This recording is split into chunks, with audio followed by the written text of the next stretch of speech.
Það beiðni mín til íbúa Grindavíkur að yfirgefa bæinn án óðagots.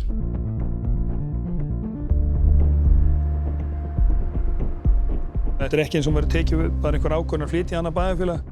Það var bara neyddur að koma sér í burtu og fara eitthvað annað. Og þú varst ekkert endilega einhvern veginn gripinn í því að redda því, sko.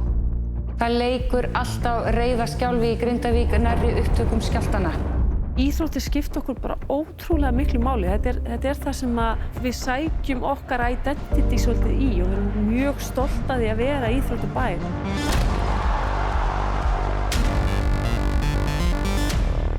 Við upplifum þarna að við varum svona lími í samfélaginu.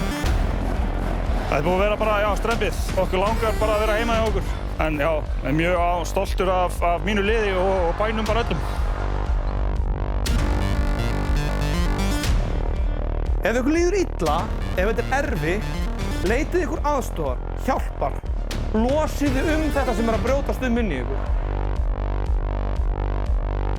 Er ég bara að fara að missa allt?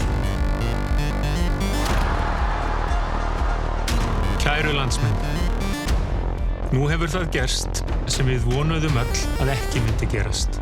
Að hraun rennur inn í Grindavíkurbæ, þessa blómlegu byggð, þar sem fólk hlúði að sínu, stundaði sjósókn og aðra atvinnu, ræktaði sitt samfélag í góðri sátt við Guð og menn. Þetta er eins og einhver ævintýrasaga Að vera flóttamaður í þínu eigin landi er svolítið skrítið, sko.